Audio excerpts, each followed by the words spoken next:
I'm Carson Deptford, and I'm here with Jack Shia, and this is Hockey Unplugged. We're going to be going over free agency today. I'll let Jack here talk about just a basic idea. All right, guys. So thanks for tuning in for our third episode here. And pretty much this episode is just going to cover free agency. We're not going to cover every team's free agency.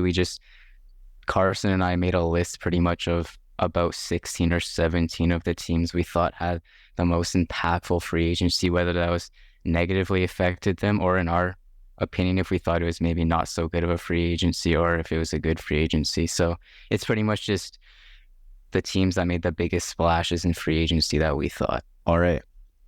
So we'll start off here with Toronto. The first player we're going to talk about for Toronto, Tyler Bertuzzi, signing a 5.5/1. His last season was kind of split up among two teams, Detroit and Boston. 14 points with Detroit and 16 with Boston, and then decent playoffs with Boston, getting 10 points throughout the playoffs. So moving on to Max Domi, Toronto taking Max Domi, signing him to a 3/1. Also kind of split up among two different teams, 49 points with the Blackhawks last season.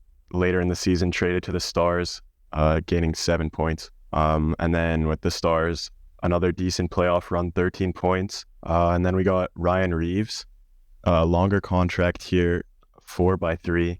Reeves' season was also split among two teams, the Rangers and Minnesota. 0 points with the Rangers, but then 15 with Minnesota. And then... Wait, pardon me, how many games did Reeves play with Minnesota? Did you say he had 0 points? 0 points with the Rangers. 0 points with the Rangers. 12 games this season. How many games? 12? Yeah. I guess that's not bad then. Yeah, it's not too bad. He's like a enforcer anyway, so. Yeah, he's not a big point scorer, and then 61 games played with the Wild, getting 15 points. I'm not seeing any points in the playoffs. Yeah, Probably no points not. in the playoffs with the Wild. Obviously, they didn't have a great run. No. And then last signing for Toronto, John Klingberg. They signed him to a 4/1, coming off a season also split among two teams. Lots of these guys have been traded around quite a bit, starting with Anaheim, 24 points in the regular season with Anaheim, and then traded to the Minnesota Wild, where he got 4 points in 17 games played. Yeah, okay, so pretty much what Toronto is trying to do here is just add a bit of grit to their lineup, obviously losing Bunting, who was a big part of their physical game. They didn't even have enough to start with, but losing Bunting in free agency, they go out and sign Reeves. I mean, considered one of the toughest guys in the league, so that's going to bring grit later down in the lineup. And being a Flames fan, I know Treliving loves to give plugs long-term contracts or the longest contracts, considering Reeves got the longest out of all of these guys. So that's no surprise there. Treliving likes to do that a bit. And then they add Bertuzzi and Domi here, pretty physical, gritty guys that can play pretty much top 6 minutes. I'm sure Bertuzzi will play alongside Matthews and Marner on the top line. We're probably replacing Bunting's spot, and then Domi will probably be somewhere in the middle 6 there. And then Klingberg, they add just a power play quarterback, probably to quarterback their second power play, I'd say, because Morgan Rielly, I'd assume, would still quarterback their first one, so they get their second power play quarterback there. And the thing I noticed too when looking at these contracts they signed, the AAV isn't crazy or anything, but considering they're already up against the cap and they have guys like Nylander and Matthews contracts expiring at the end of next season, this is probably going to be their last run with this core they have. So they just sign a few key pieces to only 1-year deals, because who knows what's going to happen after this season, right? Because Matthews probably going to demand like north of 12 million. And then I also saw Nylander wanted like 10. So they're not going to be able to afford both of those guys at all. Yeah, no. Honestly, I think Matthews might be done after this upcoming season. I could see him going to a team that's more of a cup contender. But yeah, for sure. I just don't even think they could afford it like either way, right? Like one of those guys is for sure gone, maybe even both. Yeah. All right. Do you want to move on here? Yeah, it's pretty good. Move on to the Ducks. All right, the Ducks, not quite as exciting of a free agency, I guess. They started off taking Gudis, I think that's how you pronounce it. Yeah, Gudis. They signed him to a 4/3. Sorry, I don't have him pulled up here, so I can't talk about his points. Okay. And then they also took Killorn Yeah. to a 6.25 by 4. Both of these guys are kind of early 30s. I think they're both 33. Yeah. And they're both going to be a little older when their contracts end. So they won't have as much value. But I'll let you talk about how they're going to fit into the team and stuff here. Sure. So they kind of do something sort of similar to Toronto. They're adding grit. Obviously, they add a bit more veteran leadership, both in their 30s. So to a young core, right? With they're gonna have Carlson next year. I think will play in the NHL, and then Zegras, Terry, Drysdale. So a lot of young guys, a lot of smaller guys too. So they add a bit of size and just leadership. Winning pedigree. Gudis, he hasn't won a cup as far as I know, I don't think, but he did go to the Stanley Cup Finals with the Panthers last season. And then Killorn obviously won back-to-back cups a couple of years ago with the Tampa Bay Lightning. And really what they're doing is these contracts are somewhat an overpay for sure. Like a contender probably wouldn't be able to afford those contracts, but considering Anaheim is still in their rebuild, they're able to afford and give these guys maybe a larger AAV to come over and just try to give some of their younger guys a bit of mentorship. Yeah, like you said, the older guys coming in on a team like the Ducks, there's a lot of young talent and stuff.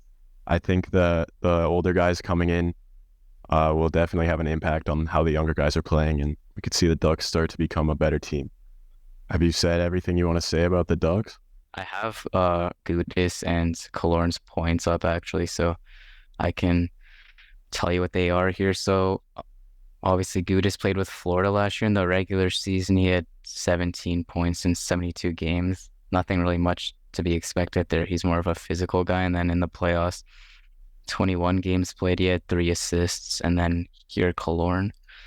If we go over to Killorn in 82 games played, he had 64 points. That's pretty good, right? You're adding a bit of leadership to Anaheim and can still put up decent numbers with their highly offensive team. And then in the playoffs, he played 6 games and had 5 points. So Yeah. not a bad signing at all. Yeah, I think those veteran guys will definitely have an impact on the team. Moving on to the Hurricanes here. The Hurricanes made quite a few nice signings. Actually, I'm a big fan of them. So they add Bunting at 4.5 by 3.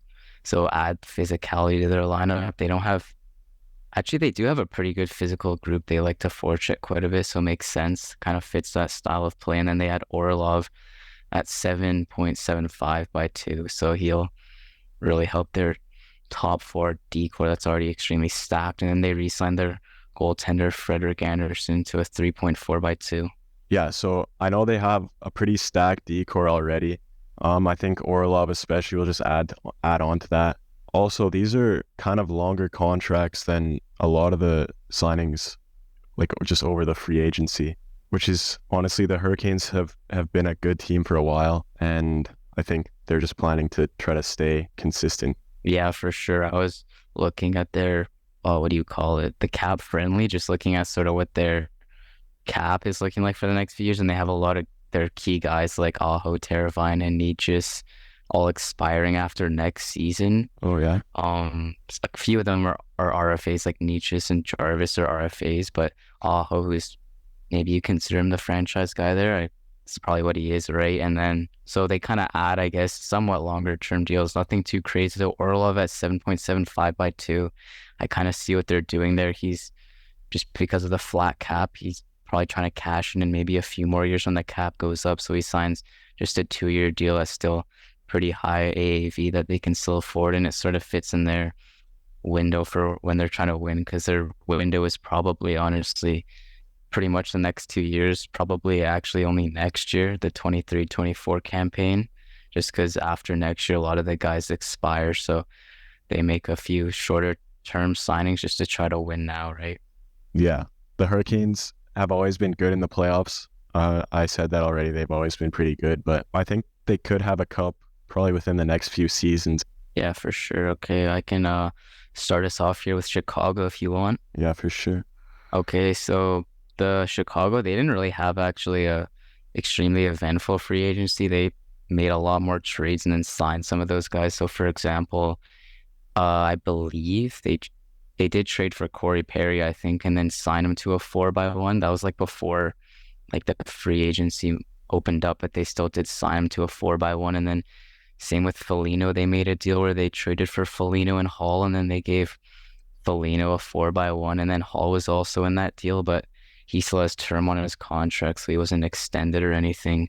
And then they signed Bedard actually today, the day of this recording, is when Bedard signed his ELC, so it's his 18th birthday, so he got to sign his ELC. So a lot of those signings there are pretty much just to add veteranship to sort of build around Bedard. Chicago was pretty quick to make sure they got Bedard signed, right on his birthday. But I think they got a lot of these guys in to kind of help out with Bedard. Like they know they have a franchise player here and they want to develop him and make sure the start of his career in the NHL goes as smoothly as it can, and he can just build up a lot of skill and knowledge and be ready to play in the NHL kind of as soon as the season starts. I think Yeah, that's what they're kind of exactly. hoping, getting those guys on the team. Yeah, for sure. And I know I heard this clip actually where they were talking about Foligno was saying if Bedard wanted to like live with him, he'd be open to that. Like he was saying if Bedard thought being in a more family environment would be better for his performance and just overall comfort, he'd for sure be open to that. Oh yeah, So yeah, it's it's kind of pretty. good. He has a bit of sort of, I guess, just veteran leadership to just, take care of him there, I guess. Yeah, obviously they already kind of care about him and stuff. So, Yeah, it's good to see. Well, all I'd right, say that's good. You can start off with Dallas if you want. all right. So Dallas, not really. They didn't sign a ton of guys. They just signed Duchesne to a 3x1. I think this is a pretty good signing, honestly. Probably one of the better signings of the free agency. But I'll let you add on to this if you're ready here. Yeah, for sure. So, when free agency first opened up on July 1st, this was probably looked at as the best signing. Maybe Blake Wheeler's signing you could compare to that, but Duchesne last year, I believe, was over a point per game on Nashville, and they're just a wild card team. And this year, I think he might have struggled a bit. I could probably, or if you want to look that up, you can see what's going on with his points, but Yeah, I can take a look. he can for sure put up goals. He's a good goal scorer, and I think Dallas bought him, or not, sorry, not Dallas. Nashville bought him out. They're sort of, I guess, looking to rebrand their team a bit, and Nashville hopped on that, or sorry, I'm getting them mixed up. Dallas hopped on the opportunity to sign him, and that's extremely good value at 3 million. He's probably worth honestly like $6.5 million player. So you're getting him like half of that. And I mean, I know it's only 1 year, but if it works out, then they can sign him to a longer term deal next off season. So it looks like he played 71 games with Nashville last season, and got 56 points over the season. Yeah, so still a 50-point guy and not like Yeah, a great Nashville team. yeah, that's And I not also even. think he was injured too for a bit of the season, He might have been. I'm not too sure, but maybe near the end. What was mhm. his stats last season? Because I know they're pretty good. Yeah, let me see here. So 78 games played and 86 points over those Yeah, so 78 games. So definitely a strong player for sure. Maybe just not the best season last season, but I think yeah, it's a crazy deal kind of yeah, for it's just really Dallas to good follow. value. Yeah. Okay, well, do you want to go with Detroit or want me to start it off? I can start it off. I'll just talk about the Sure. contracts, but so Detroit signed quite a few guys here. Starting with Justin Hall, they signed him to a 3.4 by 3. We have JP Comper as well, signed to a 5.1 by 5, a little bit of a longer contract there. Do you know how to pronounce this actually? I'm not Oh yeah, 100% Shane sure. Goss is fair. Yeah, 1 year contract, 4x1. They traded for DeBrincat and signed him to a 7.87 by 4. They signed Sprong to a 2x1. So I'll let you talk about what you think here. Sure, yeah. So when you look at the Hall signing, I wasn't a huge fan of that, considering they already signed sort of a defenseman similar to him in Sherratt last season, and it was kind of questionable. So I don't know how I feel about that, considering they have, I believe his name is Simon Edvinsson, who I know is trying to crack the lineup as a young defenseman. So you're kind of making that harder for him with giving Justin Hall that deal. But I think maybe just moving away from Toronto could help him sort of rejuvenate himself. But I look at the DeBrincat, obviously, is really good deal for them. Hmm. They pretty good value in the trade. I can't actually for sure remember what they got in the trade or what they gave up, but they got Yeah. DeBrincat, who's going to be a good sniper for them. He's from Detroit too, so I'm sure he's really happy to be there. And then Comfer was questionable AAV and questionable term.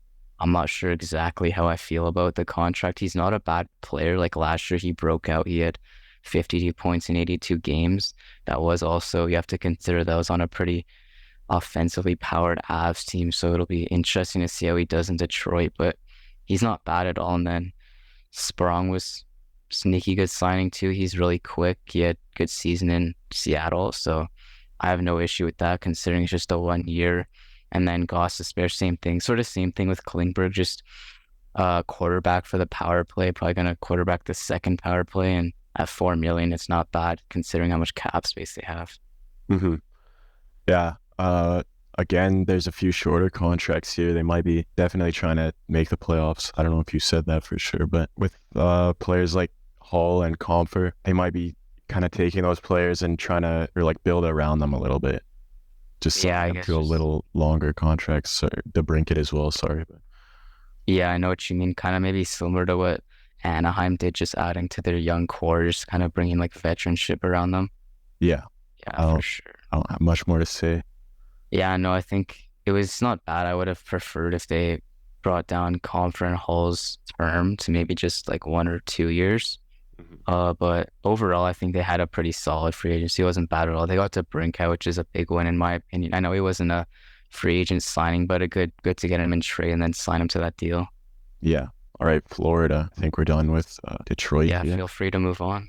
So Florida taking Ekman Larson, signing him to a 2.25/1, and Rodriguez signing him to a 3/4. Honestly, I haven't paid too much attention to Florida's defense, but Ekman Larson could be a solid player.